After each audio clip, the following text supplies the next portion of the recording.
Hello everyone! Welcome sa Love Trip. Welcome po sa aming munting show. Itong show po namin is all about love kasi mahal kita. It's all about love, adventure, Yes.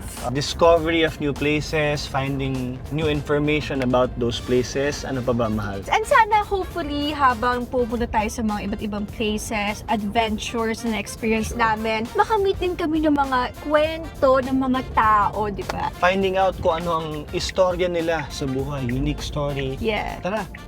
Kung ano mang trip pwede gawin sa lugar na yan, gagawin natin. Yes, love trip, food trip, ano ba? Talk trip, all kinds of trip. Kiss mo ko trip. Na. Pwede ba yun, mahal? Bawal. Kung may alam kayong unique information about that place, please tell us at sabay-sabay nating i-discover at i-trip. Ano? Sabay-sabay natin. Ito na. Ako Tingnan mo. na. Sabay-sabay natin i-discover ang lugar na yon. True. Actually, nandito na kami ngayon sa may UP area. UP Diliman, yes. First time ko dito. Yay! Yay! University of the Philippines. Ako, mahal, I used to run here before nung part ako ng running group, Run 365. Ang head namin. Ikaw? Hindi ako. Si Kuya Sander Angeles, isang magaling na photographer. Uy, nasalala ko si Kuya Sander. Yes, yes. Cheerleader? Yes, leader namin. So, si Enzo, sabi na sa akin kanina, nag-research siya sa mga pwede namin makita dito kasi sabi niya marami ditong mga important Locations, important structures. Yeah, dito sa UP. Yes. Madami akong nakikita dito sa mga online dahil mga online social media na ngayon na madami din nagpo-food trip dito. Marami. So, yun yung mga familiar ako na nakikita ko online. But hindi ko alam na marami palang mga important or mga special landmarks. Special and historical landmark. Yeah, dito sa UP. So, ituturo ako ni Enzo kasi nag-effort siya para mag-research. Yes. So, simulan ko na yung fun fact. Gaano ba kalaki ang UP? The UP Diliman, or UPD, has a total land area of 493 hectares, or more than twice the size of BGC, which is 240 hectares. Wow!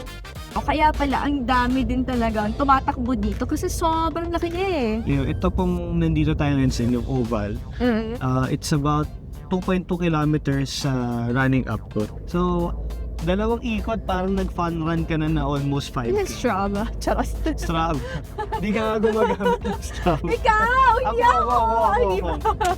Ako nagsistrava ako once in a while.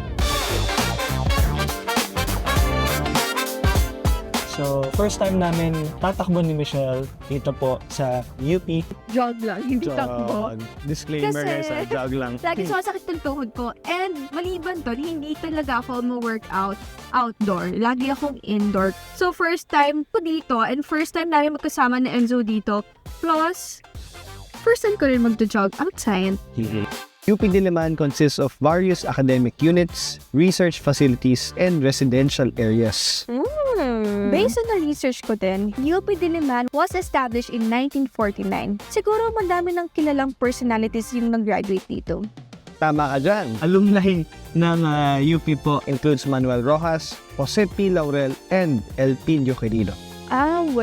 Okay. Notable, I'll take note.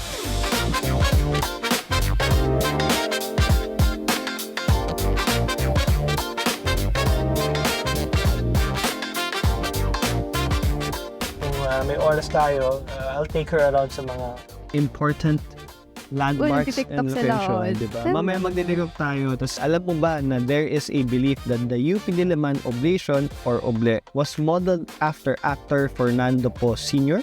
Saka Senior, so papa ni... Fernando Po Jr. Yes, kaso urban legend lang ito.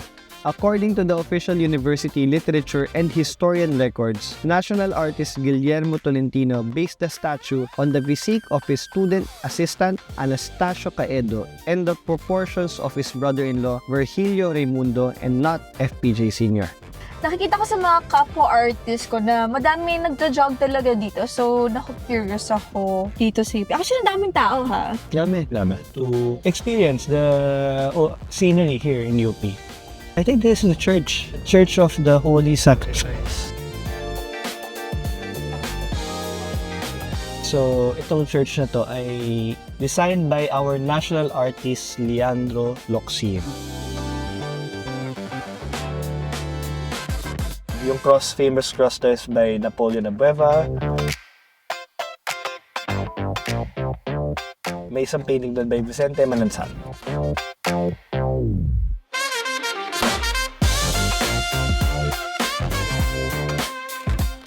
Mahal, Tuk, yan naman ang famous UP Kalayaan dorm. Paano naging famous yan? Dorm lang yan ng students. There was a time na nag-dorm dyan ang Eraserheads. Part of the lyrics of their song, Minsan.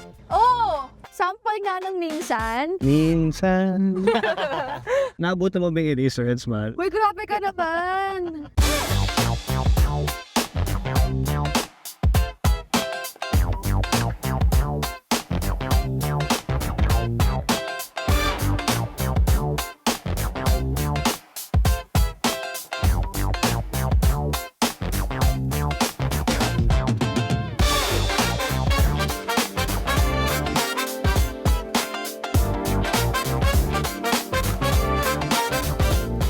Nakakamiss kasi ang dami ng magandang pagbabago here sa UP.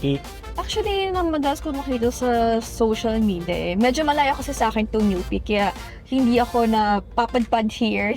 Actually, nadaanan ko lang siya like if pupunta ako ng work, pag nag-drive ako. Yeah.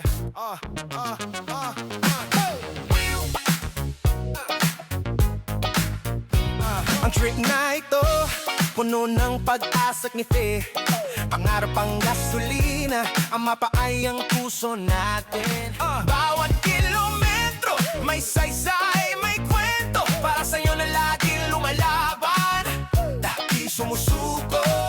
At kung sa tingin mo, you've seen it all. Mga biyahe para lang sa sarili. O hintayin mo, damhin mo ang sabay. Pwedeng masarap kumain dito na only UP students would probably know. Bali po yung ano din po, yung kiosk din po dyan. Pero ngayon po, hilig na din po sa may gyud food, ganon. Gyud? Gyud, opo, kasi may parking doon. Parang ihaw-ihaw ba yun? Opo. At kayong, kung ihaw-ihaw po, Mang Larry's po. Ayun po. Nandiyan din po yung area 2. Familiar yun. Nandiyan din po yung area 2, so parang mga may karinderya po doon. Pero usually kasi malayo po mga estudyante sa area 2 eh. So for me po, taga-Mascom po ako. May kiosk din po doon, pero ako po, may guard po kasi na nagtitinda ng rice meals. Tapos, pwede po kayo mag-pre-order gano'n. Tapos Pwede mo i-order? Pwede mo i-order na lang. Okay po. Doon tayo.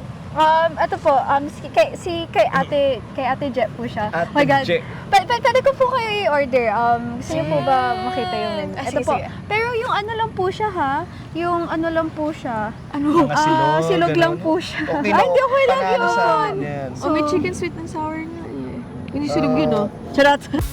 Sigurado po ako na magugustuhan niyo yung luto niya. Promise po.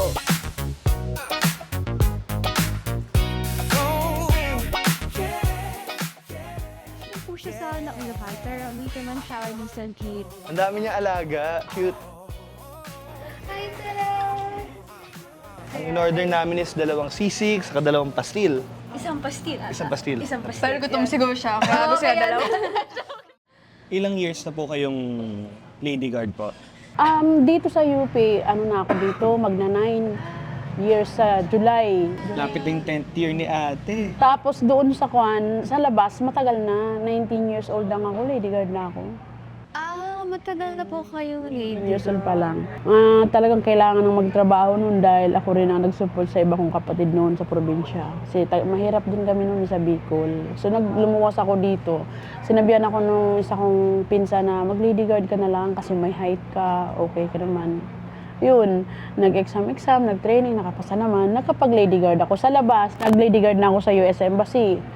Kaya almost maraming artista na ako nakita. Kasi kapag magbibisa, yung mga sa ASAP noon. Sabay-sabay lang. Totoo yan. Group yan, madami yan. Sila Lea Salonga, nakita ko na yan. Kasi nga, kapag sila ng visa sa amin, sila dadaan. Meron po bang specific na estudyante ang nagpasimuno at nagpalaki ng inyong business? Yung mga student council dito, tumutulong sila. Sila yung mga unang Sila yung nga yung customer. gumawa ng GC. Yung student council mismo. Messenger. Sila gumawa niya. Pero may GC. Anong name ng GC? Manay Stop Silog. Ate G, Manay Stop Silog. Tapos minsan nagbibigay din ako sa kanila yung, di ba, kasi minsan pumupondo rin sila ng budget pag mga student, may mga activities sila. Minsan inaabutan ko rin sila, gano'n na lang. Parang naging blessing palalo kasi nakapagluto pa kayo dito, mas madaming opportunity na pumasok talaga. Ano talaga tong sa akin. Kahit mag-retired na ako, malaking istorya sa akin tong UP. Kahit mga estudyante dito. Naorderan kami ng marami. Blessing sa amin yung Ateneo. Yung dance nila doon, event. Sa amin lahat, bali 1,200 plus yung box ng pagkain. Yun, kami lahat, tulong kami, pati yung mga anak ko. Natutulog pa ba kayo? Charot. Yun na nga, ano po bang inyong storya? Pamaiyak ako, teka lang. Yung namatay kasi yung kapatid ko. Mag-asawa sila magkasunod lang man. Magkasunod silang. Yung apat na bali November yung lalaki, yung bayaw ko. Tapos pagdating ng February 13, actually pakauwi lang namin kasi nag-death anniversary ng 13. Bali namatay din. So mayroon siya naiwan na 4 na anak kung may maliit, baby. So yun ako, kasi may magpapagatas. Yung time na yun, talagang problemado ako kung saan ko kukunin. Kasi, syempre may sarili rin ako, pamilya, may anak din ako. So, kailangan ko mag-isip ng ibang extra. Tina-approve naman namin sa din, sa college set, pinayagan ako yung magtinda. Yung pinsan ng asawa ko, kapag marami, kasi kailera lang naman namin, ibigyan ko na lang. Yung 16-year-old po, marunong magluto. Marunong na rin yung anak ko, kaso nag-aaral siya ngayon, grade 10. Ayan na yung delivery na food eh. Hi, Jade. Thank you, naabala ka pa namin. Oh. Panic, slide panic. Thank you. Dito na sakto, hindi pa tayo naintindihan ko ate yung parang walang-wala ka na, tapos biglang, ay, hindi pumasok na blessing. Kumbaga last week, ganito ka. Tapos this week, Lord, ba't biglang lumamag-luwag Narinig ka bigla. Narinig ka bigla. Kaya sabi ko, mag-pray lang, kahit anong gano'ng kabigat sa problema, tayo ba? Kahit anong mabigat, daat naman, mapamayaman, mapamahirap. Dumadaan eh. Tsaka huwag ka lang magtatapat yung kapwa. Dapat. Huwag ka lang Yun ang gagawa pinag-importante. respeto natin sa sarili at sa kapwa. Nandiyan palagi. Respetuhin mo kung ano yung gusto ng tao, as long as wala siyang tinatapakan ng tao. At kung sa tingin mo'y Thank you, ate. See you Thank you, po. thank you. Nakakatuwa yung story ni Ato. Oo nga nagjo-jogging lang tayo tapos Na-inspire ako. Na-inspire ka magluto? Dito, magtipid as well, especially pag may mga times na challenging. Gusto kong tulungan si yeah. Dito pang estafade lang. Dito round trip na wala Kanina kasi natin na pag-usapan namin yes dito. Very blessed. Konting tulong lang po namin para sa inyo. Thank you. Ayaw ko umiyak. Ako din eh. Huwag iyak kasi Kasi ako. Mababaluhan. Huwag iyak kasi Maraming salamat sa you inyo. din God po. bless din sa inyo. Totoo talaga yun. Yung mga sinabi ko na manalangin lang tayo lagi. Kahit gano'ng kabigat yung problema natin, basta lagi tayo nasa Panginoon. Yes. Tutulungan tayo sa malalagpasan. Kahit anong bigat. Huwag tayong isip ng negative. Thank you, ate. Thank you din. Maraming salamat. Merong road trip and merong ding sa trip. Yeah. And there is tawanan sa lap trip at masarap na food trip. Kasama yan lahat dito sa Love Trip! Love Trip! I mean, tayo kasi kanina tumatakburan tayo kanina dito. Tapos, mamimit natin si Ate Je, and then malalaman natin na ganyan yung story na, di ba? Truly inspiring. Dito round trip. Sa UP po kami ngayon, tapos uwi kami Makati. Maglalakad lang po kami. See you guys after 6 hours. Sana all tungo sa para sa lahat. Love Trip! Oh, oh.